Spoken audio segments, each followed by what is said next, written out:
Head neck cancer আসলে খুব বিস্তৃত একটা শব্দ। অনেকগুলো ক্যান্সারের সমষ্টিতে আমরা হেড নেক ক্যান্সার বলি। আমাদের মুখ থেকে শুরু করে মুখ গহ্বর, দাঁত, জিহ্বা, ঠোঁট, গামস, তারপর গলার উপরে দেখলে আমরা শ্বাসতন্ত্র এবং খাদ্যনালীর উপরভাগ, এছাড়া নাক, নাসারন্ধ্র, সাইনাস, সবগুলো ক্যান্সারের সমষ্টি হচ্ছে আমাদের হেড নেক ক্যান্সার। মূলত পৃথিবী জুড়ে প্রায় যত ক্যান্সার আছে তার 4 ভাগ ক্যান্সারই হেড নেক ক্যান্সার। আমাদের সাধারণত 50 বছর বয়সের উপরে যারা, তাদের এই ক্যান্সারটা বেশি আক্রান্ত হয়, পুরুষরা একটু বেশি আক্রান্ত হয়। এছাড়াও দেখা যায় যে আমরা যতগুলো ক্যান্সার আছে তার মধ্যে এটার ভয়াবহতা খুবই বেশি। এবং আমরা যতগুলো ক্যান্সার প্রকারভেদ যদি বলি, সাধারণত স্কোয়ামাস সেল কার্সিনোমা বলি, সেটা হেড নেক রিজিয়নে বেশি হয়।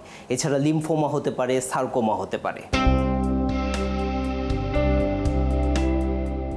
যেহেতু এটা খুবই বিস্তৃত একটা ক্যান্সার, লক্ষণগুলো নির্ভর করবে কোথায় ক্যান্সার হয়েছে।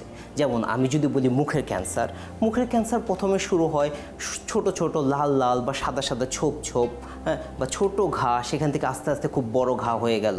মুখে গন্ধ হয়, দুর্গন্ধ হয়, কখনো কখনো রক্তপাত হতে পারে। নাকের কথা যদি চিন্তা করি, নাক দিয়ে রক্তপাত। শ্বাসতন্ত্রের কথা যদি চিন্তা করি, শ্বাস নিতে সমস্যা হয়, ঘর ঘর শব্দ হচ্ছে, গলার স্বর পরিবর্তন হয়ে যাচ্ছে, খাবার খেতে সমস্যা, খাবার আটকে যাচ্ছে গলায়, গলা ব্যথা, বা কখনো কখনো গলাটা ফুলে গেল। এইসব লক্ষণ দেখে আমরা সাধারণত বুঝতে পারি এই ক্যান্সারটা হয়েছে। এছাড়া অন্যান্য জায়গায় যেমন ক্যান্সারটা যদি বুকে ছড়ায় যায়, সেক্ষেত্রে আমাদের বুকে শ্বাস নিতে সমস্যা হবে, শ্বাস নিতে শব্দ হবে।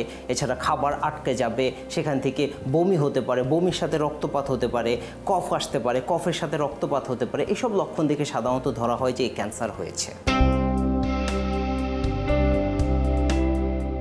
বদ অভ্যাস কথা যদি আমরা চিন্তা করি, সবার প্রথমে আমি বলবো তামাকের কথা।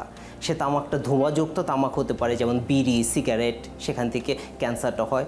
ধোঁয়াবিহীন তামাক, যেটা আমাদের দেশে গুল খুব প্রচলিত, জর্দা, এছাড়া আমাদের মা বোনেরা এবং নানি দাদিরা পান বেশি খেত, সে পান থেকেই ক্যান্সারটা হয়। গবেষণায় দেখা গেছে সাধারণত এই তামাক, শুধুমাত্র তামাক থেকে হেড নেক ক্যান্সারের সম্ভাবনা 6 থেকে 25 ভাগ পর্যন্ত বেশি হয়। এছাড়া ওয়েস্টার্ন কান্ট্রিজগুলোতে কথা যদি আমরা চিন্তা করি, ওইসব দেশগুলোতে অ্যালকোহল একটা খুবই বড় সমস্যা।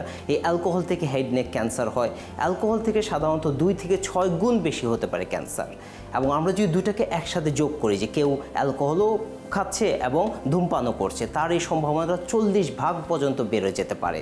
এছাড়া কিছু ভাইরাস আছে, যেমন এপস্টেন বার ভাইরাস, হিউম্যান প্যাপিলোমা ভাইরাস, এগুলা থেকে এই ক্যান্সারটা হয়।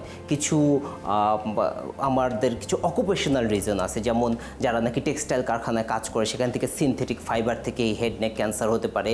তারপর সিরামিক কারখানায় যারা আছে, ওখান থেকে অ্যাসবেস্টস থেকে হতে পারে। এছাড়া রেডিয়েশন এক্সপোজার যদি হয়, সেখান থেকে এই ক্যান্সারগুলো হতে পারে সাধারণত। আমাদের ক্ষেত্রে সাধারণত অ্যাডভান্স স্টেজ মানে হচ্ছে ক্যান্সারটা অনেক দূর ছড়িয়ে গিয়েছে, সেই স্টেজের রোগীগুলোই বেশি আসে।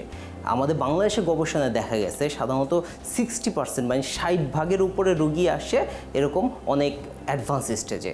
আর্লি স্টেজে যারা প্রথম অবস্থায় রোগী সাধারণত আমরা অত পাই না। এর মেইন কারণ হচ্ছে আমরা আসলে আমাদের মুখ রিজিয়নটা নিয়ে অত সতর্ক না। এছাড়া আমাদের কিছু স্ক্রিনিং টেস্ট আছে, যে টেস্টে হচ্ছে যে কোনো একটা ক্যান্সার হওয়ার আগেই আমরা ধরতে পারি বা প্রাথমিক অবস্থায় ধরতে পারি। কিন্তু আমাদের বাংলাদেশে সাধারণত এই হেড নেক ক্যান্সার ধরার মতো কোনো স্ক্রিনিং টেস্ট এখনও প্রচলিত হয়নি। সেজন্য আমাদের বেশিরভাগ রোগী অ্যাডভান্স স্টেজে আসে। রোগ হওয়ার আগে প্রিভেন্ট করাটা বেশি জরুরি। সবাই বলে যে আমরা যদি রোগ হওয়ার আগে যদি আমরা আমাদের বদ অভ্যাসগুলো ত্যাগ করতে পারি, তাহলে এই রোগ থেকে অনেকখানি আমরা মুক্ত থাকতে পারি। সে বদ অভ্যাস বলতে গেলে সবার আগে ধূমপান ত্যাগ করতে হবে। আমাদের যে তরুণ প্রজন্ম, তারা তো ধূমপানে অনেক বেশি আসক্ত, এবং বর্তমানকালে যেটা দেখা যাচ্ছে ভেপ, এটাও কিন্তু নিরাপদ নয়। এছাড়া অ্যালকোহল ত্যাগ করা, অন্যান্য বদ অভ্যাসগুলো ত্যাগ করা। আমি কিছু কথা বলেছিলাম, ভাইরাসের কথা বলেছিলাম, সেই ভাইরাসের কিছু ভ্যাকসিন আছে, সেই ভ্যাকসিনগুলো ব্যবহার করলে এই ক্যান্সার থেকে আগেই প্রিভেন্ট করা সম্ভব। এছাড়াও আমরা কিছু বলি যে নিয়মিত দাঁতের পরীক্ষা করা, ডেন্টাল চেক আপ করা, তাতে হলে অনেক আর্লি স্টেজে আমরা এই রোগগুলোকে ধরতে পারবো এবং সক্ষম হব। হেড নেক ক্যান্সার আসলে যেহেতু অনেক বিস্তৃত একটা ক্যান্সার, এটার ট্রিটমেন্ট বা এটার চিকিৎসাও অনেক বিস্তৃত। আমরা সাধারণত সার্জারি, কেমোথেরাপি, রেডিওথেরাপি, এই 3টা মিলিতভাবে চিকিৎসাটা করি। আমাদের বাংলাদেশে এই 3টা ব্যবস্থাই আছে। আমরা যদি সরকারিভাবে বলি, জাতীয় ক্যান্সার গবেষণা ইনস্টিটিউট ও হাসপাতাল, এছাড়া জাতীয় নাক কান গলা ইনস্টিটিউট ও হাসপাতাল, Dhaka medical college, Bangabandhu Sheikh Mujib medical university, ঢাকার ভিতরে এই 4-5টা ইনস্টিটিউটে খুব সুন্দরভাবে সম্পূর্ণ চিকিৎসাটা হবে। সার্জারিও হবে, রেডিওথেরাপিও দেওয়া যাবে, কেমোথেরাপিও দেওয়া যাবে। এবং আমরা কোনটা ব্যবহার করব, সার্জারি করব নাকি কেমোথেরাপি দেবো নাকি রেডিওথেরাপি দেবো, এটা পুরোটাই ডিপেন্ড করবে কোন স্টেজে আসছে। যেমন আর্লি স্টেজে আসলে আমরা সার্জারি করে রেডিওথেরাপির মাধ্যমে পুরোপুরি রোগমুক্ত করতে পারি। অ্যাডভান্স স্টেজে আসলে হয়তো বা ক্যান্সার চিকিৎসাটা একটু জটিল আকার ধারণ করবে, বাট সেটাও সম্ভব।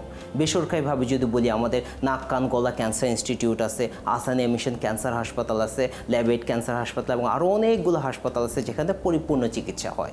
এবং আধুনিককালে যে চিকিৎসা উন্নত দেশে যারা ব্যবহার করতেছে, সেখানে আমরা টার্গেটেড থেরাপি বলি, ইমিউনোথেরাপি বলি, এগুলোর মাধ্যমে রোগ আরও সুন্দরভাবে নির্মূল করা সম্ভব।